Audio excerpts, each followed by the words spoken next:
माणसाचा आवाज जास्त आहे, महिलांचा आवाज कमी यायला, तुमची संख्या सगळ्यात जास्त आहे. आवाज असा काढा कमीत कमी बिलोली पर्यंत तरी गेला पाहिजे, आणि बिलोली लोक दचकले पाहिजे. आवाज कुठला आहे? सगरोळीचा.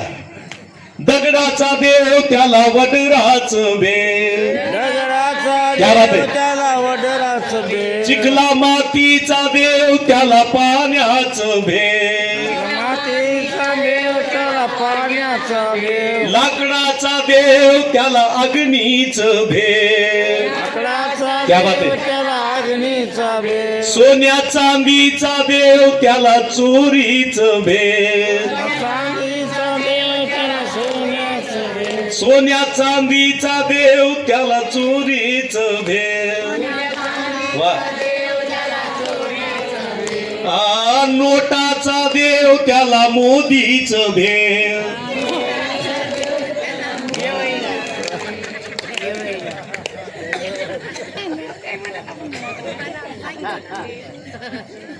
तुकड्या दासाचा देव हा त्याला भक्तीच देव, तुकड्या दासाचा देव त्याला भक्तीच देव, तुकड्या दासाचा देव त्याला भक्तीच देव.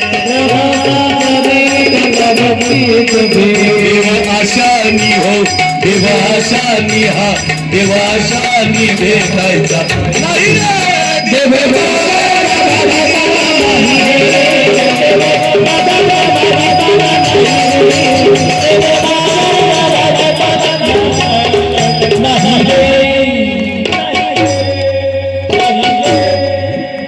आमच्या पोरांसाठी टाळ्या वाजवायचं. जन्म झाल्यावर आई मिळाली. अगोदर जीव नव्हता का? अगोदर आमचा जीव नव्हता का? होता. अगोदर बंधन होतं का? अगोदर बंधन नव्हतं. मानव देह धारण केल्यानंतर आम्हाला आई मिळाली, बहीण मिळाली, भाऊ मिळाला, बायको मिळाली, आणि या सगळ्याला आम्ही माझं माझं केलं. बरोबर आहे? म्हणून बंध निर्माण झाला, आणि जो बंधनात आहे त्याला मुक्तीची गरज आहे, नाही तर आम्हाला मुक्त होण्याची गरजच नाही. जीव तर नित्य मुक्त आहे. जीवाच्या बाबतीमध्ये संतांनी सांगितलं जीव हा नित्य मुक्त आहे, आम्हाला मुक्त होण्याची गरज नाही, पण आम्ही बांधून घेतलंय. आणि शुकनलिका शास्त्र सांगितलंय आम्हाला. एक पोपट एका नळीवर बसला होता, हे शुकनलिका शास्त्र आहे. आणि पोपटानं नळीला असं घट्ट पकडलं होतं, आणि ती नळी अशी फिरू लागली. पोपटाचा समज असा झाला, या नळीनं मला पकडलं, मी नळीला नाही पकडलं. पण गंमत अशी आहे, नळीनं पकडलं नव्हतं, पोपटानं पकडलं होतं. तसं जीवानं देह धारण केल्यानंतर संसार माझा म्हणून आम्ही संसाराला पकडलं, अशा जीवाला मुक्तीची गरज आहे. मग काय झालं? त्या पोपटाच्या कानामध्ये दुसरा पोपट गेला, आणि दुसरा पोपट म्हणला, अरे तू नलिकेला पकडलंस, नलिकेनं तुला नाही पकडलं, तुला देवानी पंख दिले, तुला उडता येतं, पाय मोकळे कर. कसं सांगितलं आम्हाला? आकाशी झेप घेरे पाखरा, आकाशी झेप घेरे पाखरा, सोडी सोन्याचा पिंजरा, सोडी सोन्याचा पिंजरा, सोडी सोन्याचा पिंजरा. आकाशी झेप घेरे पाखरा, आकाशी झेप घेरे पाखरा, सोडी सोन्याचा पिंजरा, सोडी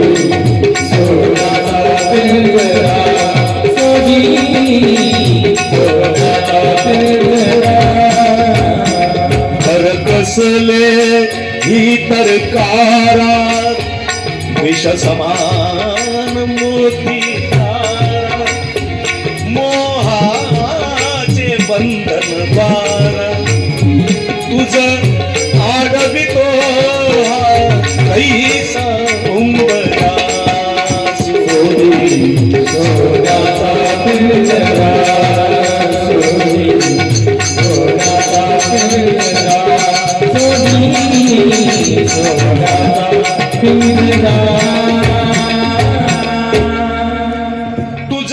पंख दिले देवाने, करविहार सामर्थ्याने, दरी डोंगर हिरवीराने, जा ओलांडून हा सरिता सागरा सोडी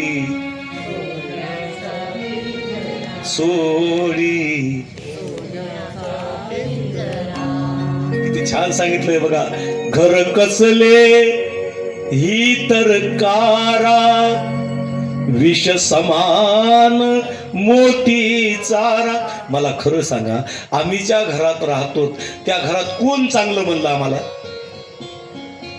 कोण चांगलं म्हणलं खरं सांगा? लहानपणी आमचे मित्र म्हणतात तुला काही कळत नाही. मोठं झालं, लग्न झालं, बायको म्हणते गपचूप बसा, तुम्हाला काही कळत नाही. खरं आहे का नाही? बायको म्हणते ते खरं आहे का खोटं आहे? खरंच आहे की हो? मला खरं सांगा, कळालं असतं तर हिच्या बरोबर लग्न केलं असतं का? बायको म्हणते तुम्हाला काही कळत नाही, आणि म्हातारं झाल्यावर आमचीच मुलं आम्हाला म्हणतात बाबा गुपचूप बसा, तुम्हाला काही कळत नाही. आणि कळत तरी कधी? म्हणून सतत सतत आम्ही तुम्हाला हाकलून दिलं तरी तिथंच जातो. याला बंधन म्हणतात. म्हणून मुक्त होता परी, बळे झाला बद्ध, घेवोनिया छंद, माझे माझे माझे माझे.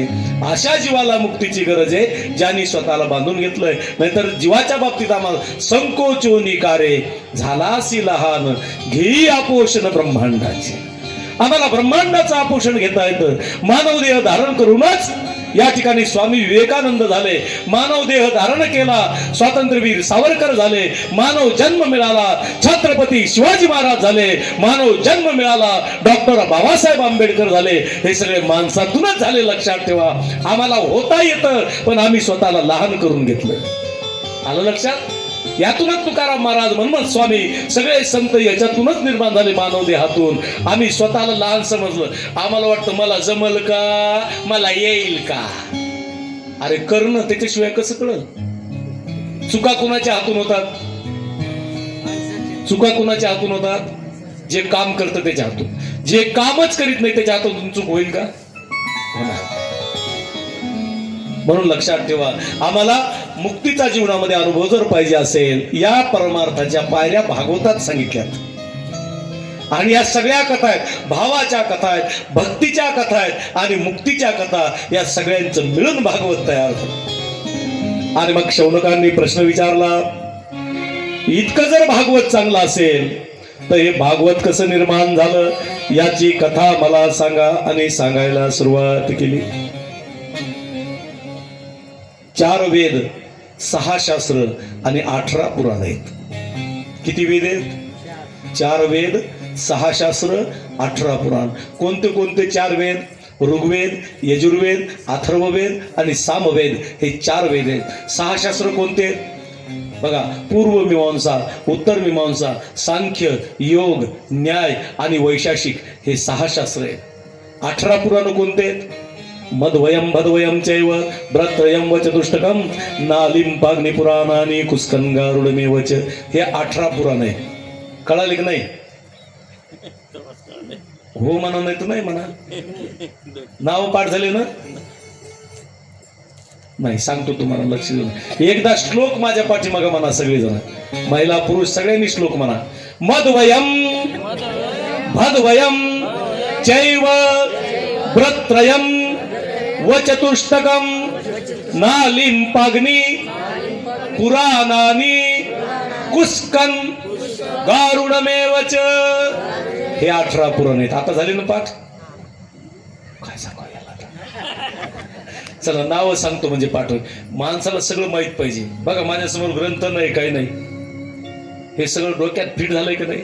तसं आपल्या डोक्यात फिट झालं पाहिजे.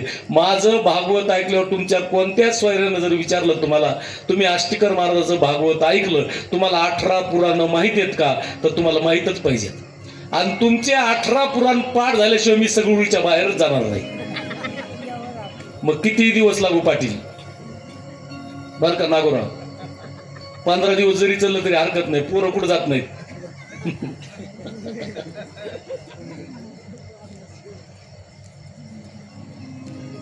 चला नाव सांगतो, पाठ ठेवा, लक्षात ठेवा. जर कधी योग आला तर पाठ करून घ्या नावं. मध्वयम, म या अक्षरापासून 2 पुराण झाले. मत्स्य पुराण, मार्कंडेय पुराण. म्हणा मत्स्य पुराण, मार्कंडेय पुराण. मत्स्य पुराण, मार्कंडेय पुराण, हे 2 पुराण झाले. भ या अक्षरापासून 2 पुराण झाले. भद्वयम, भविष्य पुराण, भागवत महापुराण. भविष्य पुराण, भागवत महापुराण. ब्रत्रयम, ब्र या अक्षरापासून 3 पुराण झाले. ब्रह्मपुराण, ब्रह्मांड पुराण आणि ब्रह्मवैवर्त पुराण. 4 आणि 3 किती झाले? 4 आणि 3 7, बरोबर आहे ना? बघा, व चतुष्टकम, व या अक्षरापासून 4 पुराण झाले. वराह पुराण, वायू पुराण, विष्णू पुराण आणि वामन पुराण. 7 आणि 4 11. नालिम पागणी, इथं 4 पुराण आहेत. नारद पुराण, लिंग पुराण, अग्नी पुराण आणि पद्म पुराण. 11 आणि 4 13. 11 आणि 4 किती? 13 ना? 15. हा, गणित कच्च आहे म्हणून तुम्हाला विचारायला. 15 झाले. आता राहिले 3 पुराण. कुस्कन गारुड मेवच, कुर्म पुराण, स्कंद पुराण आणि गरुड पुराण. किती झाले? हे 18 पुराण झाले. उपनिषद वेगळे, उपपुराण वेगळे, पण हे ठोक बघितले आपण. 4 वेद, 6 शास्त्र, 18 पुराण. हे कोणी निर्माण केले? हे व्यासांनी निर्माण केले. आणि नारद मुनी फिरत फिरत व्यासांच्या जवळ गेले आणि व्यासांच्या चेहऱ्यावरचं दुःख बघितलं. संत हे समाजाचे निष्णात असतात. ज्याला नाडी पाहिल्यावर रोग ओळखता येतो त्याला वैद्य म्हणतात. जुन्या काळात लोक नाडी पाहिली की ओळखायची तुम्हाला काय झालं, औषध दिलं की राहायचं. आता दवाखान्यात गेल्यावर काय होतं मला माहित नाही. डॉक्टर म्हणतात झोपा, झोपतो आपण. हा मोठा करा, हा मोठा करतो. जीभ बाहेर काढा, जीभ बाहेर काढतो. डोळे पांढरे करा, आपण डोळे पांढरे करतो. आणि सगळ्या खटपटी झाल्यावर आपल्याला विचारतो तुम्हाला काय होतं, याला डॉक्टर म्हणतात. ज्याला नाडी पाहिल्यावर रोग ओळखता येतो त्याला वैद्य म्हणतात. आणि सगळ्या खटपटी करतो ना, आपल्यालाच विचारतो तुम्हाला काय होतंय आणि मग गोळ्या लिहून देतो, तो डॉक्टर आहे. संत हे समाजाचे निष्णात आहेत. संताला समाजातला रोग कळाला. नाथाच्या लक्षात आलं. व्यासजी म्हणले मला शांतता नाहीये, शांती नाही. आणि संत म्हणतात शांती परते नाही सुख, ये राव घेचे दुःख, मन होणे शांती धरा, उतराल पहिलं तिरा. खवळली या कामक्रोधे अंगी भरते आधी व्याधी, तुका म्हणे त्रिविध ताप जाती मग आपोआप, शांती परते नाही सुख. किती पैसा कमवला म्हणजे झोप लागल नाही. आणि झोप अशी गोष्ट आहे विकत घेता येत नाही. समाधान असेल तरच झोप लागेल.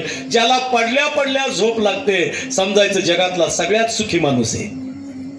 आणि पडल्या पडल्या झोप लागल्यावर जो घोरतो समजायचं याच्यासारखं तर सुखीच कोणी नाही.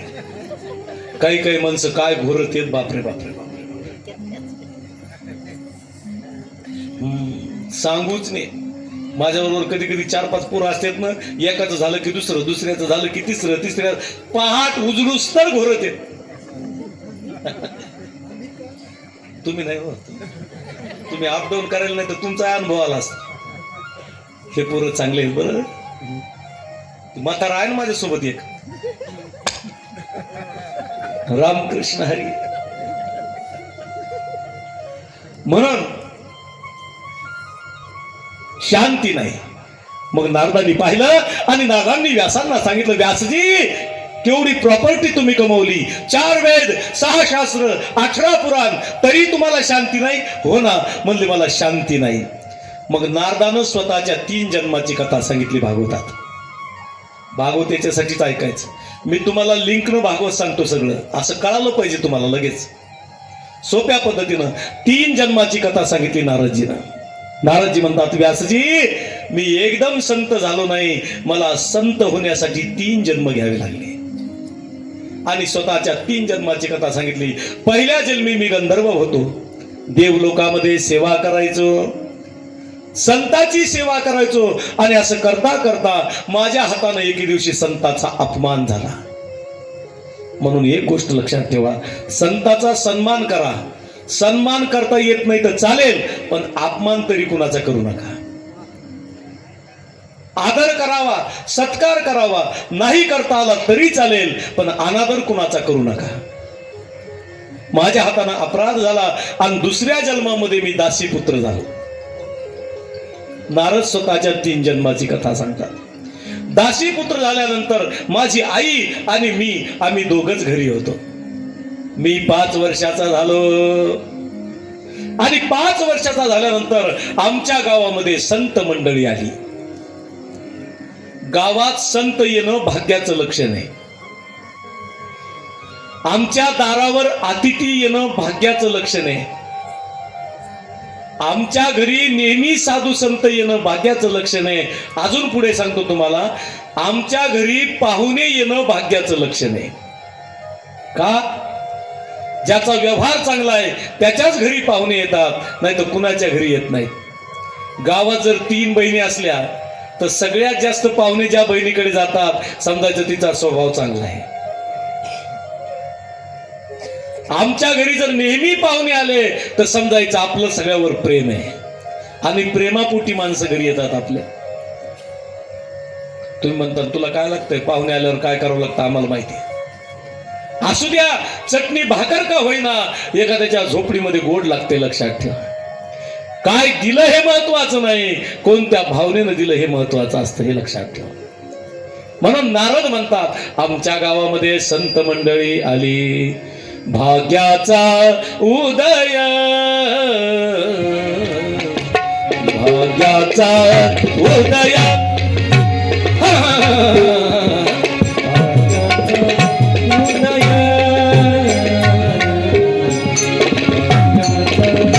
उदय,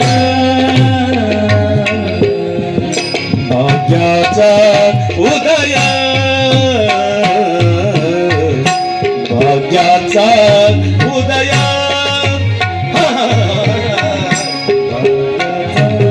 उदय,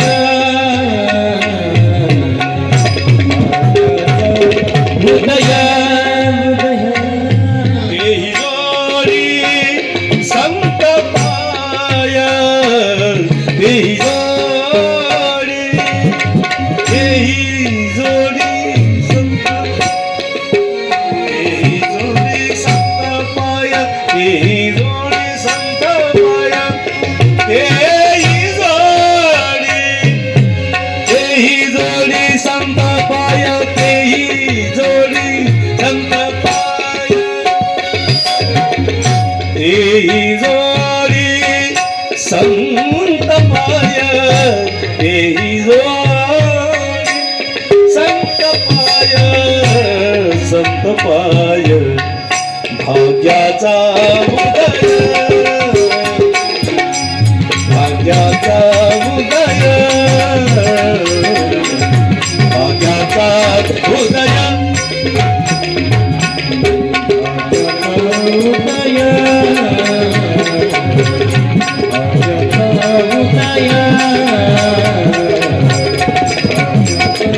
उदय,